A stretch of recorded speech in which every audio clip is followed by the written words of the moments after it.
Uttarakhand bulletin में आप सभी का बहुत स्वागत है। आपके साथ मैं हूं नलिनी पांडे और सबसे पहले बात करेंगे उपचुनाव के रण की, क्योंकि बागेश्वर उपचुनाव के लिए आज वोटिंग शुरू हो गई है। सुबह 7 बजे से शाम 5 बजे तक मतदान होंगे। 5 कैंडिडेट मैदान में हैं, जिसमें बीजेपी प्रत्याशी पार्वती दास हैं, वही कांग्रेस के बसंत कुमार हैं। उपचुनाव के लिए तैयारी पूरी हो गई है। चुनाव में कुल वोटर 1,18,264 हैं। पुरुष वोटर 60,076 और महिला वोटर्स 58,188 हैं। वोटिंग के लिए 188 बूथ हैं, 172 पोलिंग सेंटर बनाए गए हैं। वहीं पूरी विधानसभा को 3 जोन 28 सेक्टर्स में बांटा गया है। वोटिंग के लिए 834 कार्मिक तैनात किए गए हैं। ये बड़ी खबर इस वक्त हम आपको बता रहे हैं।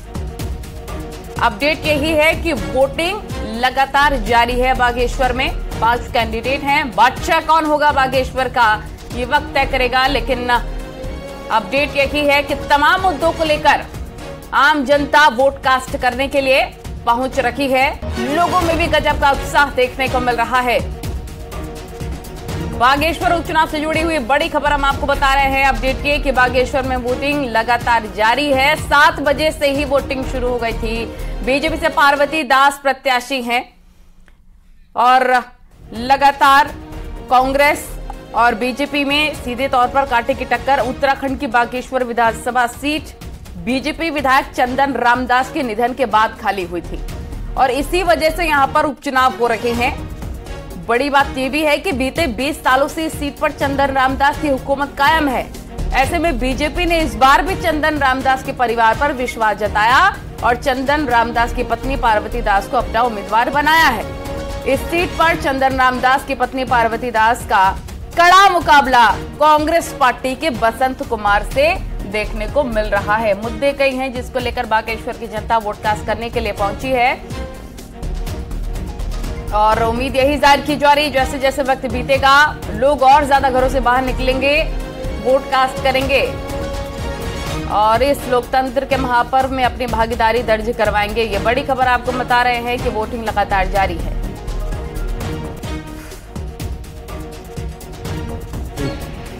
सुबह कितने बजे आ गए थे आप? 6 बजे से पहले आई। मैंने फर्स्ट में मैंने पूछा। क्या नाम है आपका? मेरा नाम लक्ष्मण सिंह। सुबह कितने बजे आ गए थे आप? 6 बजे से पहले आई। मैंने फर्स्ट में मैंने पूछा। क्या नाम है आपका? मेरा नाम दुर्गा देवी। वही कांग्रेस उम्मीदवार बसंत कुमार बाबा बागनाथ मंदिर पहुंचे हैं और यहां बसंत कुमार ने बाबा बागनाथ की पूजा अर्चना की है। पूरे परिवार के साथ बसंत कुमार ने पूजा की और बाबा बागनाथ का आशीर्वाद लिया। उस वक्त की तस्वीरें अपने टीवी स्क्रीन पर आप देख रहे हैं।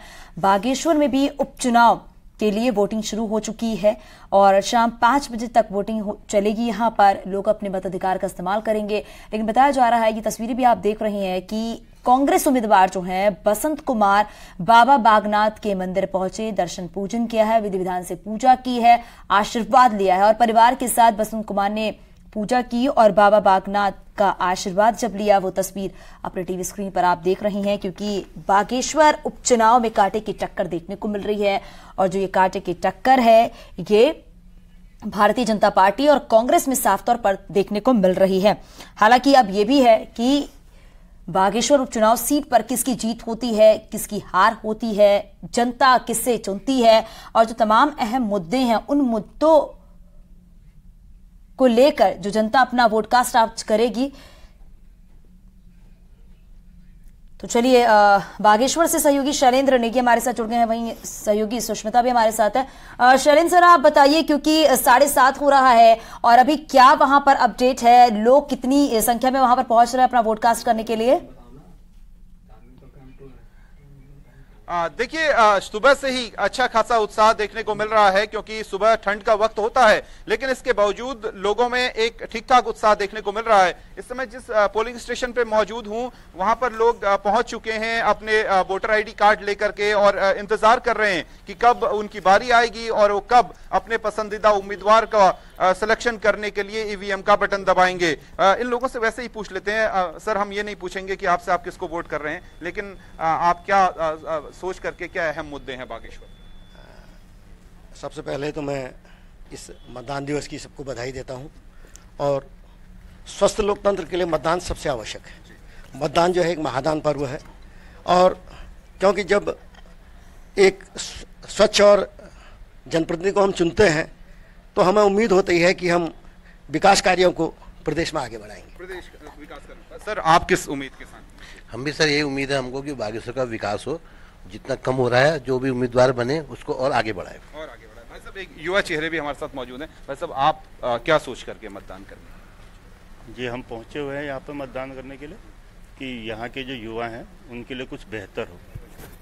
तो अलग अलग लोगों की अलग अलग उम्मीदें हैं। जैसे जैसे दिन चढ़ेगा वैसे वैसे ये जो लाइन है, ये जो आपको दिख रही है, ये लाइन भी बढ़ती चली जाएगी। और क्योंकि बागेश्वर से ही सुष्मिता थापा भी हमारे सहयोगी यहाँ से जुड़ी हैं, उनका भी जल्दी से रुक कर लेते हैं। सुष्मिता, बड़ी बात ये भी है कि 20 सालों से यहाँ पर बीजेपी का ही कब्जा है। चंदन रामदास के निधन के बाद ये सीट खाली हुई और यही वजह कि बीजेपी ने एक बार फिर से उनके परिवार से ही पार्वती दास, उनकी पत्नी को उम्मीदवार बना है। कितना कड़ा मुकाबला बसंत कुमार से है और किस प्रकार का उत्साह नजर आ रहा है आम जनता के भीतर वोटिंग को लेकर, बताइए। सुबह 7 बजे से ही जो मतदान है वो शुरू हो गया था। लोगों में खास उत्साह देखने को मिल रहा है। मेरे पीछे देख सकते हैं कि लोग लंबी लंबी लाइन पे यहाँ पे अपना वेट कर रहे हैं अब कब उनके मतदान की बारी आए।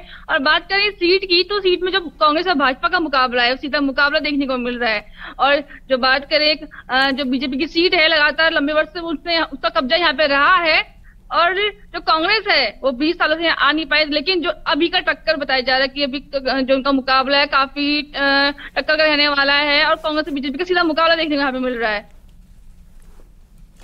बिल्कुल सुष्मिता, और देखा जा रहा है कि जो कांटे की टक्कर देखने को मिल रही है बीजेपी और कांग्रेस में, उसमें यह भी है कि अभी थोड़ा इंतजार करना होगा, क्योंकि तमाम जो जनता वहां पर मौजूद है, जो स्थानीय लोग हैं, उनके भी कई सारे अहम मुद्दे हैं। शरण सर, आप भी बताइएगा, जाति समीकरण क्या कुछ कहता है वहां पर?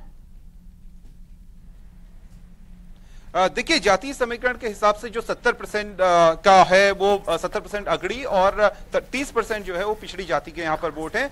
और क्योंकि ये सुरक्षित सीट है तो यहाँ पर जो कैंडिडेट हैं वो रिजर्व कैटेगरी के कैंडिडेट से यहाँ पे चुनाव मैदान में हैं। लेकिन जो सीधा सीधा टक्कर है वो भारतीय जनता पार्टी की पार्वती दास और जो बीजेपी के कांग्रेस के कैंडिडेट हैं वो बसंत कुमार, उनके बीच देखने को मिल रहा है। अक्सर बागेश्वर विधानसभा का जो चुनावी गणित रहा है अभी तक, वो त्रिकोणीय मुकाबला रहा है। या तो भारतीय जनता पार्टी कांग्रेस के बीच में रहा है, या फिर जैसे पिछला चुनाव हमने देखा कि आम आदमी पार्टी, बीजेपी और कांग्रेस के बीच में एक त्रिकोणीय मुकाबला देखने को मिलता है। लेकिन इस बार का जो मुकाबला है वो सीधा सीधा भारतीय जनता पार्टी और कांग्रेस के बीच में है। और जैसा आपने कहा कि लगातार क्योंकि भारतीय जनता पार्टी इस सीट को जीतती रही है और चंदन रामदास ने कई सारे अहम काम भी इस विधानसभा के लिए किए हैं, तो एक सिंपैथी भी उनके साथ बनती है या नहीं बनती है, ये तो आने वाला वक्त बताएगा कि उनकी पत्नी को किस तरह की सहानुभूति मिलती है। लेकिन इतना जरूर है कि बसंत कुमार का जनाधार भी यहां अच्छा खासा है। जब जब उन्होंने चुनाव लड़ा तो एक अच्छा खासा मार्जिन वोट का वो लेकर के आए हैं। तो ऐसे में